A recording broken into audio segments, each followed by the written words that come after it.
Another minute lateness penalty this morning, so we're probably half a minute ahead of him now. But it's not time to give up yet. A puncture could catch us later on in the event, but we are ahead at the moment. Back to the action in stage 10. James Lookoff, a relatively short 9.84 kilometer ribbon of dry and dusty forest road with rough sections as well. Damso and Paisley again took time from the Volkswagens of Habbig and Keen, adding another 5 seconds to his lead. Van Niekerk continued untroubled in 5th overall. Stop. In Class A7, Fecken was trying to catch Van Niekerk for 4th but couldn't match the times, so he settled into win Class A7 mode.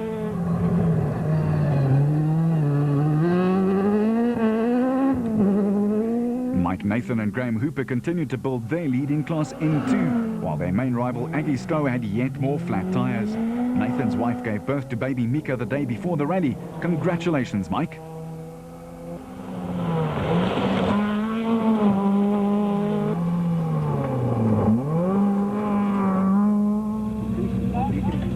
Tyre swapping became a regular practice for Stroh and Steyn through the weekend.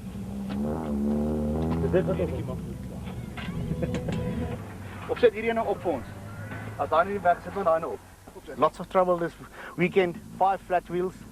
The rear caliper broke one of the screws, and we didn't know what was wrong. So every time we took it off, we didn't see that it was loose and it was grinding against every wheel.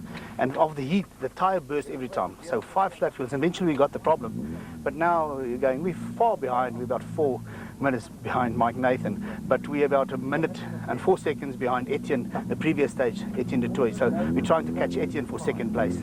I hope we get there. So do we, Aggie, to make up for all the bodywork damage and wrecked rims. Etienne de Toy and Patrick Vermaak soldiered on in their wounded Corolla, still suffering from gearbox problems. Jose Ferreira and Raymond Henop were inside the top 20 in their Husqvarna Subaru. Henop was suffering from nausea throughout the event. Paul Pfeffer and Duncan English were running superbly in 10th overall. Moving rapidly into contention, we caught up with Nicholas Ryan at service. It's time to get going now. Skulk said he had to talk a little quicker, so it's better. It means that he has something to do today. Yes.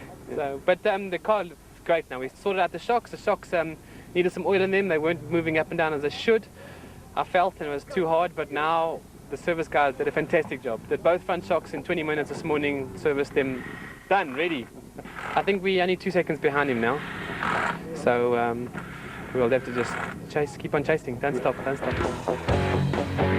Stage 11, 10.3 kilometers of fast sweeping roads with a coating of loose gravel and a mixed surface, including grass, near the end. Damso was under threat with both Volkswagen Polos eating into his small advantage, but remained calm and in control nevertheless. Jan Habbig and Douglas Judd hammered in another fastest time in their BP Volkswagen Polo, 2 seconds quicker than Keen, in turn 2 seconds faster than Serge. The Toyota's lead was cut to 18 seconds.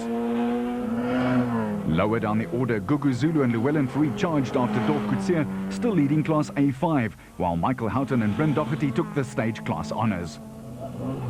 Houghton was 3 seconds off second in class, with Zulu breathing down his neck another 11 seconds back.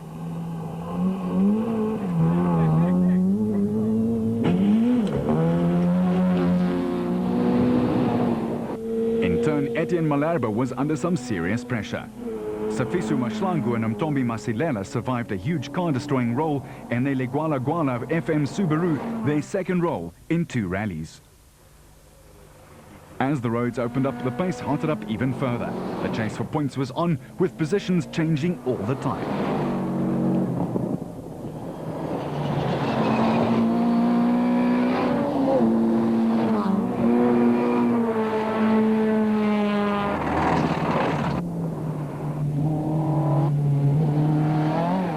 Back at service, drivers and navigators pitched in to help technicians ready their cars for the next stage, checking that everything was in tip-top order. Die tyd self is 21 minutes.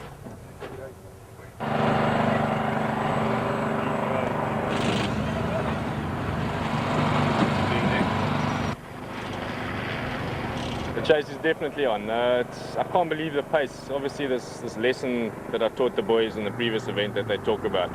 That's paying off because at seconds, everyone's swapping seconds. It's so tight at the top. Can't believe it. Dolph's still about, I think he's about 40, 48 still up on us. He's going hell for leather. And we're third at the moment. We're 3 seconds behind second place. And we don't know where Gugu is behind us as well, but I'm sure he's also pedaling. So you don't know. You just got to keep the hammer down right to the end, and once you've had a cold beer, you'll know how well you do.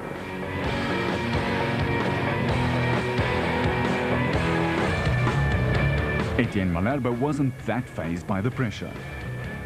Definitely a good fight. I think for once we good in the running, and yeah, it's definitely one of the nicest rallies I've done in a long time. And I'm actually from the Lowveld. I grew up here, so for me it's very sentimental, and I'm really enjoying it. Dolph's still ahead of us. I think we're still second at this stage. Michael is eating a little bit from us, but I think we're still second, and we're trying to keep it there. I think Dolph is driving exceptionally well.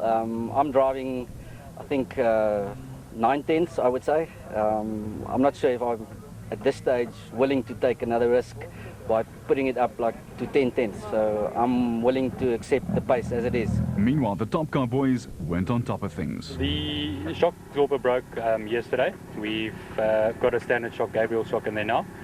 And the first stage after this morning's service block, the bolt came out again, so we had two stages that we had to do at about 30-40 kilometers an hour. Thereafter we fixed it now, and now it's all sorted, so hopefully it'll go better now. We had a bit of drama in the last 2 stages. It had to be the one without service in between. Lost the shock at the back, the bolt fell out. So it caused us a bit of drama, lost about 15 minutes, I think. Sahi was just 7 seconds behind De Wit. Chris and I are really having a big ding-dong. He took quite a bit off us, and now the previous 2 stages and this last stage we took 7 back, so now we're 7 behind. So yeah, it's all flat out. You know, you've got to go, but you also got to be cautious, so we've got to just see, because we've also got to think of the championship. We've got a bit of an advantage there, so I don't want to do anything stupid. And how did De Wit see things?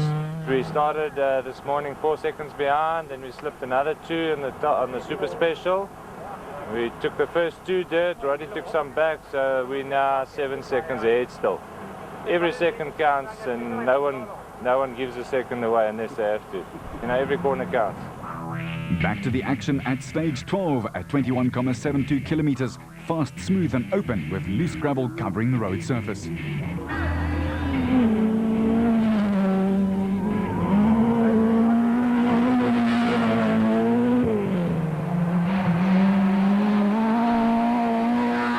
Chris de Wit pulled another 13 seconds on Roddy Visagie to open his N3 lead to 20 seconds, while John Williams also beat Visagie on this occasion.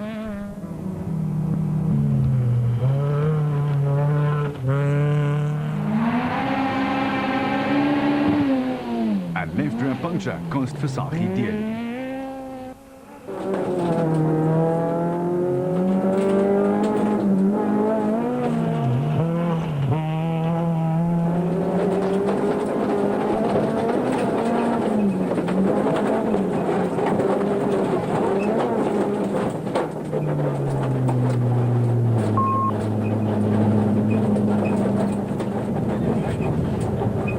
Head of the field, things hadn't eased up either. Oh, we had quite a quick start this morning, and things are going a bit quicker at the moment. The pace is faster, so we're just hanging in there now. You know, just hope that we maybe can take a little bit back, but the 2 Volkswagens are going a bit quicker now. Quite airy out there, you know, to see.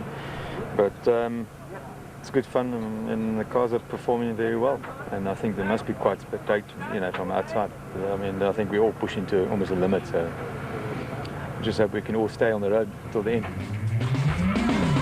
Stage 13, Andrek Mashegu, a twisty typical forest stage with smooth, hard to rocky and loose roads on the Sabi to Hazy View trip. The Sasol Rally has a traditional sting in the tail, and this year was no different. It was Enzo Keen who got stung though. A rear suspension bolt pulled out just after the start of the stage, and the polo crew lost 3 minutes and 15 seconds to Serge Damso. Habig was up into second place, Enzo down to third.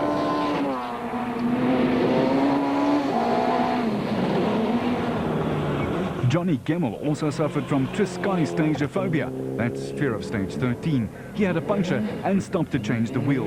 The jack broke, and after setting the third slowest time in the stage, dropped to 9th overall. At the front of the field, Toyota leads the way. Damso suddenly with a relatively safe 40-second cushion over Habek's BP Polo. Versaghi had a tale of bad luck. We had a bit of bad luck. I think about 3 k's into the stage we got a left rear puncture, and it's just what we didn't need. So we really pushed and we only lost 13 seconds. But now I think we're 33 seconds behind. So now it's maximum attack for these next 3.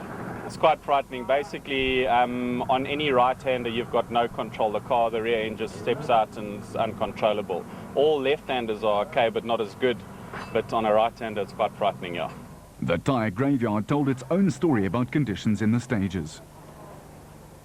Yeah, no, that's a great pity because we were in the death of the fight there. So we lost the steering arm on the back suspension, which causes the car to just randomly flick left or right, you know. So it's quite scary doing the whole stage with that situation. As soon as you come on the power, it would just snap to the left or right. So we lost 2.5 minutes. Thankfully managed to bring the car to the service area. The guys repaired it quickly, and we just have to do the final settings now. So need to do the wheel alignment now, but that's us. I think we have to settle for 3rd.